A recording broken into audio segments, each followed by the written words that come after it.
3, 2, 1. Okay, I think that we're recording. Okay, good. All right, so what we're going to do is we're going to do 3.2 homework review, right? Now, I don't necessarily know of the problems, like the first 10 or so that I'm going to cover.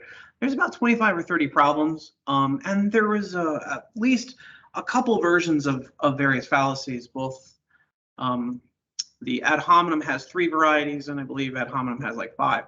Adding to the sub-varieties of those fallacies. So there's 8 main fallacies, but those main fallacies have a little bit more complexity to them when we take a look at appeal to the people and against the person. Okay, so let's take a look. Let me go to my share feature here and go to the textbook. Right. All right. So okay. So fallacies of relevance, right? Let's take a look at the first one. The position open in the accounting department should be given to Frank Thompson. Frank has 6 hungry children to feed, and his wife desperately needs an operation to save her eyesight. Now, the question here, is there a fallacy going on? And if so, what is it? Pause to consider.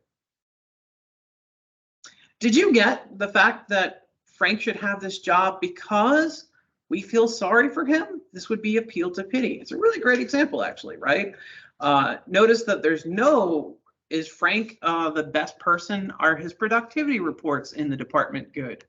Does he have really good relationship with his clients that's different from other people? Or is there someone else based on merit that would warrant getting the position, right? So all of these things, the fact that Frank has 6 hungry children to feed and his wife needs an operation, right? And he needs employment to pay for that operation. Kind of an unfair if other people were just as qualified or more qualified than Frank for them to get the job, for Frank to get it over them, simply because we feel sorry for him, right? Okay. I don't know who this person is. I think this is a made-up name, but Erica Evans, who takes orders at the local Taco Bell, argues persuasively in favor of increasing the minimum wage. But this is exactly what you would expect. Erica is paid the minimum wage. And if the minimum wage is increased, then her own salary will go up. Obviously, Erica's arguments are worthless. Pause to consider. So in this example, what we're kind of noting is, are we attacking Erica's arguments for why we should increase the minimum wage? No, we're not. So what are we doing? That's right, we're attacking her, and we're saying that she would benefit from the circumstances surrounding the truth of her argument. Now, maybe Erica Evans is an honors student here, and maybe she's getting an economics minor, and maybe she's writing her senior capstone thesis in the honors department by analyzing various arguments both for and against raising the minimum wage, and she has decided after a long research project. And maybe, yes, maybe Erica does work at Taco Bell, and Taco Bell does pay the minimum wage. It doesn't change the fact that maybe there's a good argument for why we should do so. However, we don't know it because we're not even listening to her. We're saying that she's paid the minimum wage and she benefits from the truth of accepting that position. But we're not listening to any evidence or reasons that she would offer for that position. We haven't even gotten to that place because we've just discounted her before we've even heard her, right? So that's kind of an example as to how we would use that fallacy ad hominem, right? You know, maybe Erica's about to speak and someone says, what do you know? You're paid minimum wage. This would be true for you. We should discount your argument. Number 3, the school board argues that our schools are in desperate need of repair. Okay, but the real reason our students are falling behind is that they spend too much time on their smartphones. So what's happening here? Let's continue with this, see where this is going. Becoming educated means a lot more than learning how to scroll up and down. The school board should send a letter to the parents urging them to confiscate their kids' smartphones. Did we start where we began here? Pause to consider. What's the fallacy? That's right. It's red herring, right? So we started off, the school board is arguing that our school needs physical repair. And then we go off on a complete distraction about the reason that students are falling behind. Well, students falling behind is not the same thing and is quite different from that the physical building needs repair, right? So that's a really great example of how a red herring is sort of set up, right? So, and you'll notice there's there's between our schools are in desperate need of repair, and then everything else that follows that is not even about that repair, right? So number 4, whoever thrusts a knife into another person should be arrested, but surgeons do precisely this when operating. Therefore, surgeons should be arrested. Now, I do admit, well, okay, before we even talk about this particular, pause to consider, what's the fallacy? All right, are you still having a little bit of trouble finding the fallacy? Consider whoever thrusts a knife into another person should be arrested as a general rule. That's a very good general rule. Anyone that stabs another human being should probably be put in jail. However, is that true in all cases? Does that same rule apply to surgeons? No, it does not. So we actually consent to surgeons to cut us open to fix us so that we may live healthy lives. Right? So this is a really great example of accident, right? Where I apply a general rule wrongly and draw the wrong conclusion. Number 5, you should read Irving Stone's latest novel right away. It sold over 1 million copies and practically everyone in the Manhattan cocktail circuit is talking about it. Pause to consider. What's the fallacy? That's right. We're simply saying because it's popular. So this is some variety of ad populum, right? More likely bandwagon fits the bill. And if you think that if it was just the Manhattan cocktail circuit and everyone's talking about it, I would probably say like appeal to snobbery. But because we have here listed, it sold over 1 million copies and everyone's talking about it. But I would accept both answers because you're kind of painting it kind of elitist, but you're also bandwagoning with the fact that it sold over 1 million copies. Everyone's reading it. Even my friends are reading it. Right. So this is better bandwagon than it is appeal to snobbery. Although I would know if people might kind of like attach some meaning of elitism to that and read the definition of appeal to snobbery in here, that would be okay, I think.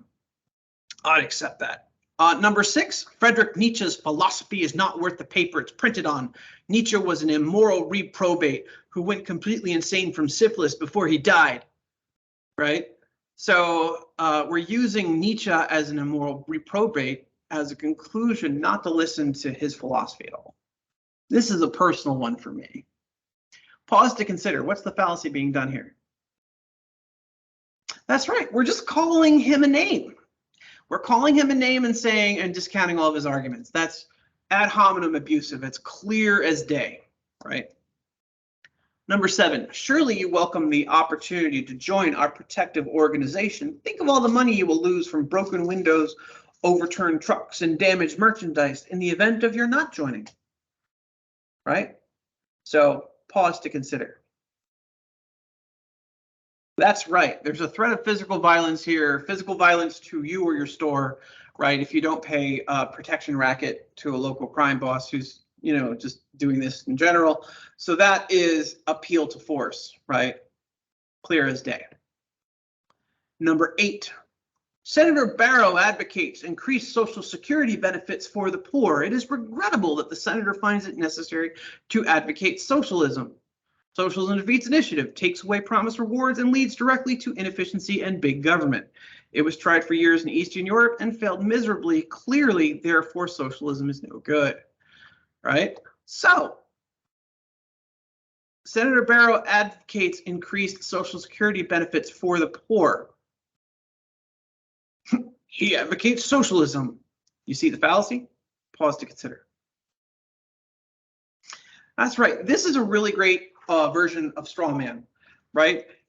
It's subtly related And this was and still kind of is the argumentative strategy to argue against maybe Obamacare. Oh, that's just socialism. Well, that's just a sort of buzzword. No one really could define socialism when that was actually going on. So anyway, it's a distortion, but somewhat related. But it's an oversimplification. It's not just socialism, right? It's saying that maybe Social Security should do more for the poor and elderly at the end of their life. All right, so I'm just looking at all of these, trying to see if we've not seen some of these in the homework review, right? Let me just go up through the list to sort of say like what examples we haven't seen. That could be good for review to give you the next 15 to do.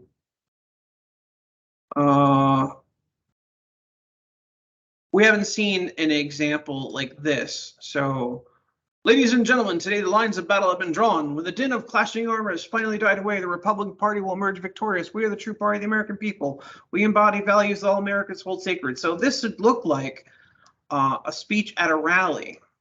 Do you remember what fallacy we attached to that? So this is basically a direct appeal to the people, right?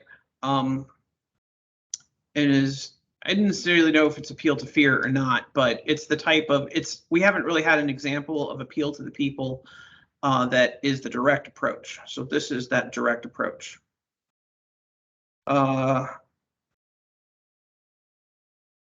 We've seen examples of that.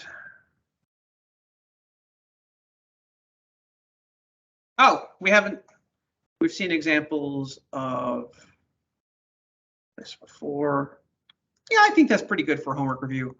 What we haven't seen is good examples of missing the point. It's really the one that I don't think that we've seen, right?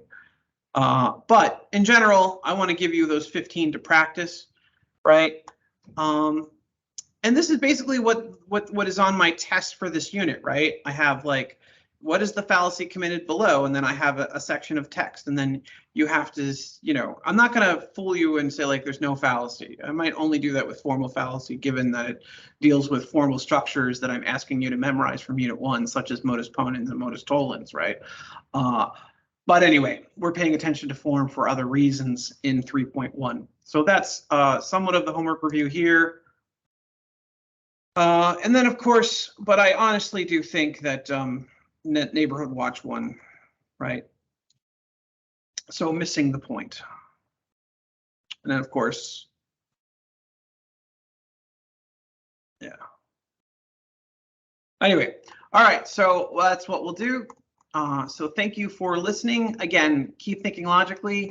And it is keep practicing with these problems. This is kind of like, you have to know the definition of the fallacies, but you also have to know the examples, like when they're being committed, right? And what the nature of that content of that mistake is. Because if you don't understand the various ones that we go over, right, then all of that is going to look a little bit murky to you. So you have to really read all of Chapter 3 in order to do well on the unit exams surrounding Chapter 3. Okay, thank you. You've been a great audience. And remember, keep thinking logically.